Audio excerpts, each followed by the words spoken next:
हाँ, तो देखो अब मैं क्या कर रहा हूँ, इसको मैं चालू कर लेता हूँ। तो मैं तुमको पहले थोड़ा सा एडवांस में मतलब शॉर्ट में ही बता देता हूँ, ज़्यादा डिटेल में नहीं जाएंगे अब अपन। तो तुमको क्वाड्रेटिक इक्वेशन क्या होती है याद है? अगर नहीं याद है तो फिर भी मैं एक बार दिखा देता हूँ। मतलब अगर मान लो कोई ऐसी इक्वेशन दिखाई देगी ना, जैसे x square plus 2x plus 3 = 0, तो ये क्या हो गई? एक क्वाड्रेटिक इक्वेशन है, सच है कि नहीं? बिल्कुल वैसे ही दिखाई दे रही है। क्वाड्रेटिक इक्वेशन का रूल क्या था कि जो भी इक्वेशन रहेगी वो इससे मैच करनी चाहिए। ax² plus bx plus c = 0, बराबर? राइट ना? हेलो, क्या बताना चाह रहा हूँ? यानी ये हो गया तुम्हारा क्वाड्रेटिक इक्वेशन, बरोबर। अब हमको कैसे पता चलो क्वाड्रेटिक इक्वेशन? सबसे पहला रूल, यहाँ पे एक ही वेरिएबल है, वो है x। क्या तुमको y दिखाई दे रहा है? नहीं ना, सिर्फ एक ही सिंगल वेरिएबल रहेगा इक्वेशन में। और दूसरा रूल क्या है कि जो डिग्री है, यानी डिग्री का मतलब पावर है, वो 2 होना चाहिए। तो हम इसको क्या बोलेंगे? ये इसको क्वाड्रेटिक इक्वेशन बोलेंगे, बरोबर ना?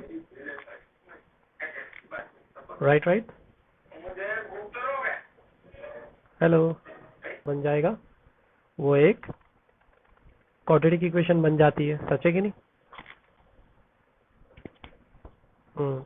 तो अब पॉलिनोमियल क्या होता है पता है क्या? यानी अगर एक कोई भी टाइप की पॉलिनोमियल का रूल थोड़ा सा डिफरेंट है, मतलब सेम ही है सब कुछ, लेकिन अगर एक सिंगल एक्स भी रहा ना तो भी हम इसको पॉलिनोमियल बोलेंगे। यानी बस कोई भी डिग्री हो चलेगा, चाहे चाहे इक्वेशन ऐसी ही क्यों ना हो, ये भी एक पॉलिनोमियल ही कहलाएगा। समझ रहे हो क्या? मतलब कोई भी डिग्री होनी चाहिए। अब इसमें भी आती है कौन से डिग्री की पॉलिनोमियल है, लाइक 0 डिग्री, 1 डिग्री, 2 डिग्री। तो 0 डिग्री का मतलब यानी यहाँ पर ना, यहाँ पे सिर्फ 2 रहेगा। अगर सिर्फ 2 है तो इसका मतलब ये कैसा टाइप का इक्वेशन हो गया? ये 0 डिग्री पॉलिनोमियल हो गया, क्योंकि इसके आसपास हमको कोई एक्स तो दिख ही नहीं रहा, कोई वेरिएबल तो दिख ही नहीं रहा है, राइट ना? तो उस केस में क्या बन जाएगा? ये 0 डिग्री पॉलिनोमियल। और अगर मान लो गलती से तुमको कभी ऐसा दिखाई दिया, लाइक 2x, या सिर्फ एक सिंगल एक्स तुमको दिखाई दिया, तो ये, अब चूंकि देखो अकेला एक्स है, मतलब पावर क्या रहेगा इसका? 1 ही रहेगा। तो इसका डिग्री क्या बन जाएगा? 1। समझ रहे हो? और बाकी के केस में तुमको पावर तो दिखता ही है, x square, cube and so on. तो डिपेंडिंग अपॉन वो टाइप का डिग्री का पॉलिनोमियल बन जाएगा। उम्मीद करता हूँ तुमको एटलीस्ट थोड़ा सा आइडिया आ गया होगा कि पॉलिनोमियल क्या है। जो एक नॉर्मल इक्वेशन होती है सिंगल वेरिएबल की, उसको ही बोलते हैं पॉलिनोमियल, और उसमें कुछ डिग्री होती है, यानी उसके कुछ पावर होते हैं।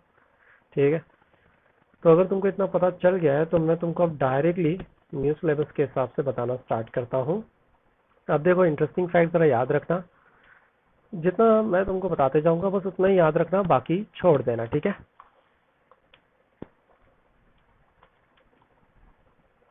तुम नोटिस करो, मैं तुमको स्टार्टिंग का कुछ भी नहीं बता रहा हूँ श्रद्धा, क्योंकि मेरे ख्याल से अब अपने को स्मार्ट वर्क करना चाहिए। 2 मिनट समझ पाओ। यहाँ पर तुमको क्वेश्चन में बोला है, ठीक है, द ग्राफ ऑफ वाई, ऐसा कुछ दिया हुआ है, तुमको फाइंड करना बोला है।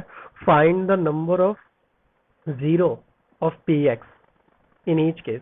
यहाँ पे क्या बोला? पी एक्स मतलब तुमको बताना है, तुमको टोटल नंबर ऑफ जीरो बताना है। वो कैसे बताना है वो भी जरा ध्यान से सुनो।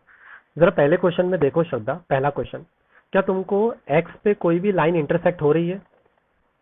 जैसे वाई पे देखो एक लाइन इंटरसेक्ट करके जा रही है, पर क्या एक्स पे कोई लाइन इंटरसेक्ट हो रही है? नहीं हो रही ना, तो इसका मतलब नंबर ऑफ जीरो कितने हुए? 0। समझ में आया? यहाँ पे कितने इंटरसेक्ट हो रहे हैं? यहाँ पर एक इंटरसेक्शन दिखाई दे रहा है हमको, तो इसका आंसर क्या रहेगा? Number of zero is 1। समझ में आया? यहाँ पे कितनी बार इंटरसेक्ट हो रहा है? 3। तो आंसर क्या हो गया? नंबर ऑफ जीरो इज, समझ में आया? यहाँ पे कितनी बार हो रहा है इंटरसेक्ट? 2 बार हो रहा है, राइट ना? एक यहाँ पे हो रहा है और एक यहाँ पे हो रहा है, राइट श्रद्धा? एक यहाँ पे हो रहा है और एक यहाँ पे हो रहा है, मतलब total number of zero is 2। 2 बार हो रहा है ना? यहाँ पे बता सकते हो क्वेश्चन नंबर 5 में कितने नंबर ऑफ जीरोज है? 4 ना, वेरी गुड। यहाँ पर 1 2 3, टोटल नहीं 3 नहीं, 1 2, हाँ 3 है, बरोबर। समझ में आया श्रद्धा कैसे करना है ये?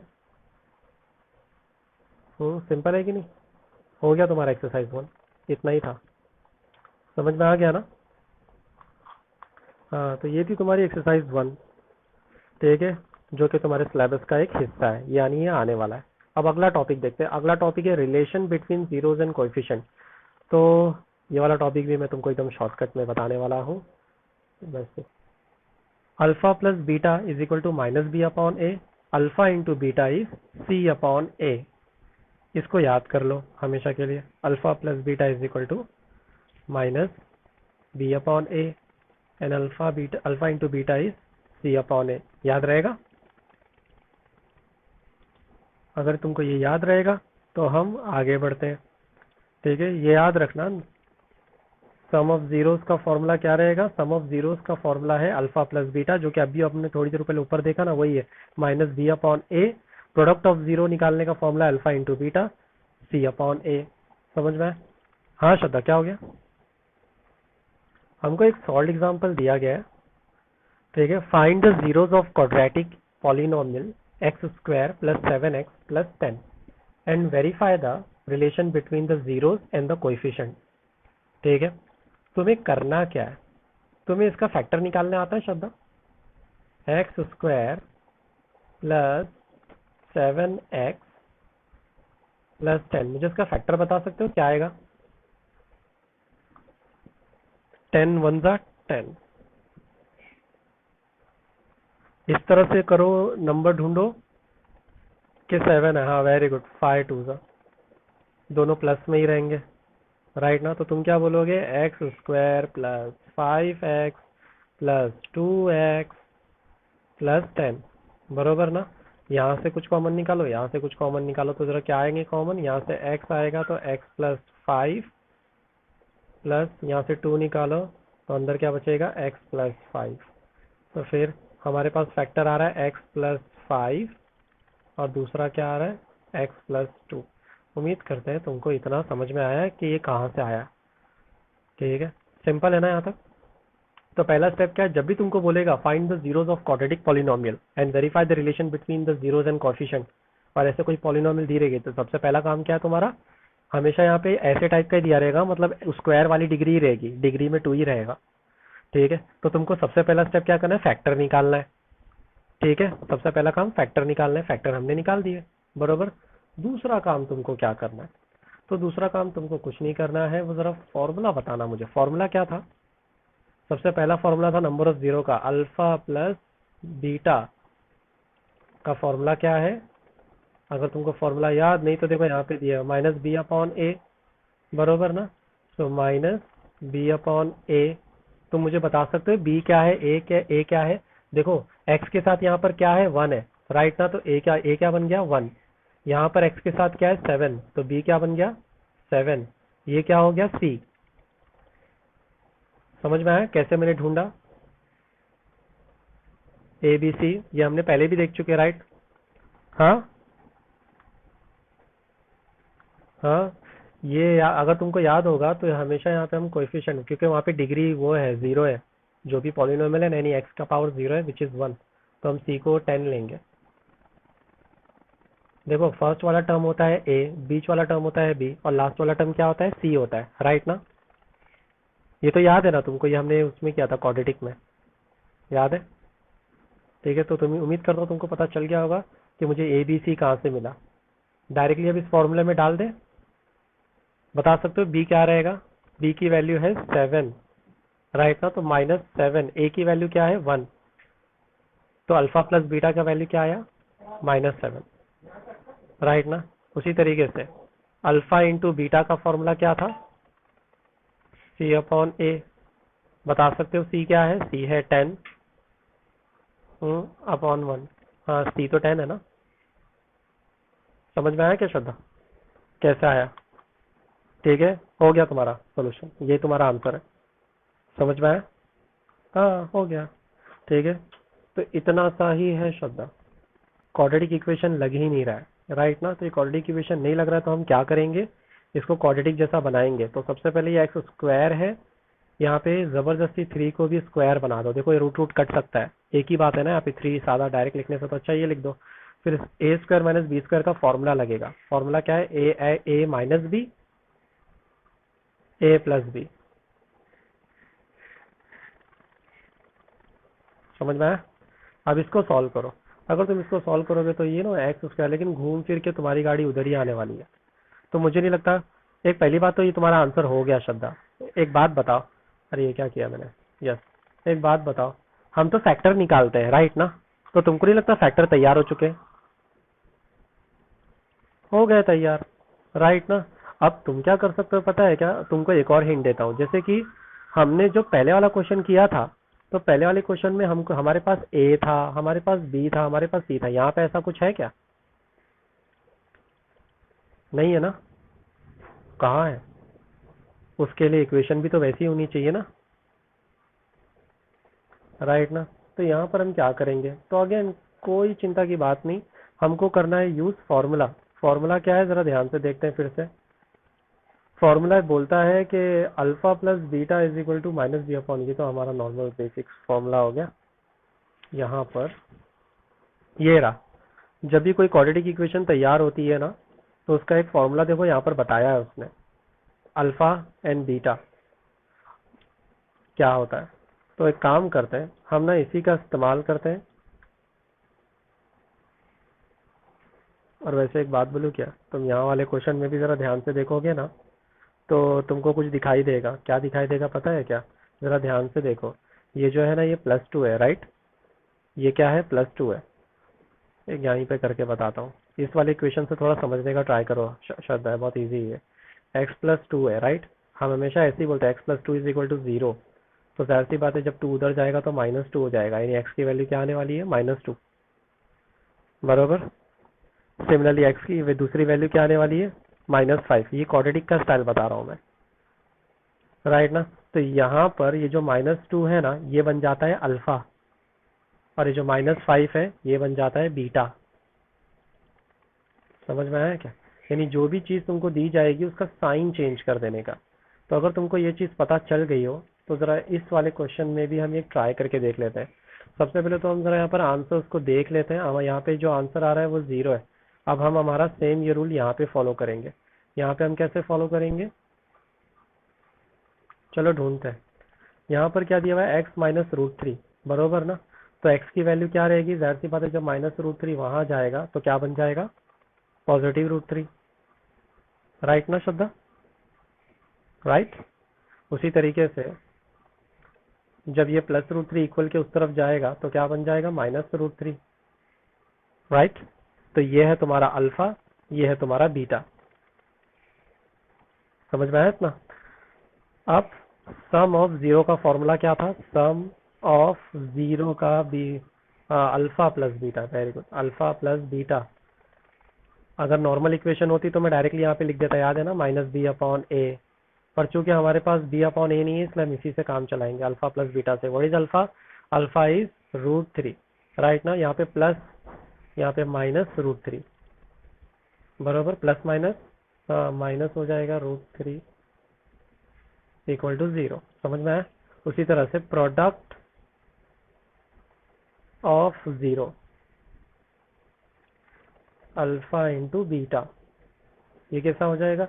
अल्फा क्या है तुम्हारा? √3 है, और बीटा क्या है तुम्हारा? -√3। तो आंसर क्या आएगा? पहली बात, √3 कैंसल, राइट ना? तो आंसर क्या बचेगा? सिर्फ 3, वो भी माइनस में। तो -3। चेक करो क्या वही आंसर है? तो डेफिनेटली आंसर वही है, दिख रहा है? समझ में आया श्रद्धा? तो प्लीज ये वाला तरीके को तुम स्क्रीनशॉट ले लो, क्योंकि ये तुमको मिलेगा नहीं यहाँ पर।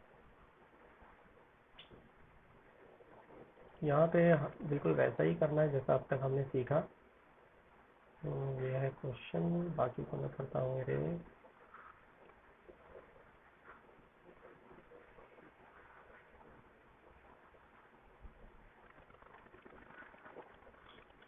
तो क्वेश्चन तुमको इस तरह से दे दिया गया है। तो सबसे पहला स्टेप क्या किया जाता है? फैक्टराइज करते हैं। तो ध्यान से देखना, फर्स्ट स्टेप फैक्टराइजेशन। तो 8 का 8 वन का 8 होने वाला है डेफिनेटली। फैक्टराइज करो इस तरह से कि 2 है, तो तुमने डायरेक्टली गेस कर सकते हो 4 टू ज़ा 2 है, 4 टू ज़ा 8 होता है, राइट ना? यहाँ पे माइनस दिखाई दे रहा है, इसका मतलब -4 रहेगा और ये प्लस रहेगा। तो चलो देख लेते हैं। यहाँ पे x² -4x plus 2x -8, right ना? अब चलो अपन आगे बढ़ते हैं। मैं क्या करता हूँ, यहाँ पे x कॉमन ले लेता हूँ तो अंदर बचेगा x-4। यहाँ से क्या कॉमन ले लेते हैं, 2 कॉमन लेते हैं तो अंदर बचेगा x-4 बराबर। x-4 एक ही बार में कॉमन ले लेते हैं अंदर, और यहाँ पर क्या बचेगा x+2 बराबर ना। अब अगर श्रद्धा तुम्हारे पास या तो ए बी सी वाला टेक्निक है, या तो अगर तुम चाहो तो अल्फा बीटा के तरीके से भी कर सकते हो। हम क्या करेंगे, जैसे यहाँ पे ध्यान देना, x इज इक्वल टू, जब ये -4 इक्वल के उस तरफ जाएगा तो क्या हो जाएगा, पॉजिटिव हो जाएगा, राइट ना। और जब ये उस तरफ जाएगा तो -2 हो जाएगा, सही बात है कि नहीं। ये हो गया तुम्हारा अल्फा, ये हो गया तुम्हारा बीटा। फॉर्मूला क्या है, sum of zero is equal to क्या आएगा, अल्फा प्लस बीटा। तो अल्फा क्या है 4 -2, आंसर क्या आएगा 2 बराबर है। उसी तरीके से हम्म, उसी तरीके से product of zero is equal to alpha into beta. तो 4 2 ज़ा 8 -8 बराबर ना। समझ में आया श्रद्धा, इजी है ना, हो गया। इसका स्क्रीनशॉट। हमेशा की तरह दूसरा क्वेश्चन है √2, 1/3। अगेन सेम चीज, अल्फा प्लस बीटा का मतलब क्या हो जाएगा, √2, और अल्फा इंटू बीटा का मतलब क्या हो जाएगा 1/3। समझ में आया यहाँ तक। पहला स्टेप ये है तुम्हारा अल्फा प्लस बीटा, ये है तुम्हारा अल्फा इंटू बीटा। दूसरा स्टेप तुम्हें फाइंड करना है A B C. Alpha plus beta का फॉर्मूला क्या है, -b/a, सच है कि नहीं। तो अब मुझे, हाँ, यहाँ पे गेस करना तो बड़ा आसान है, इसका फॉर्मूला है c/a। तो देखो ये ऑलरेडी रैशनल में, तो हमको पता चल गया c क्या है 1 और a क्या है 3। तो डायरेक्टली चलो लिख देते हैं, a हो गया 3, b हमको पता नहीं, c की वैल्यू हो गई 1। समझ में आया श्रद्धा कैसे डायरेक्ट पता चल जाता है जब अपॉन में होता है तो। अब बस प्रॉब्लम ऊपर वाला दे रहा है, ऊपर वाले में अपने को b ढूंढना है। तो कैसे ढूंढेंगे, तो अपने को a की वैल्यू तो पता चल गई ना, a की वैल्यू क्या है, a की वैल्यू है 3, राइट ना। यहाँ पे माइनस भी लगा हुआ है।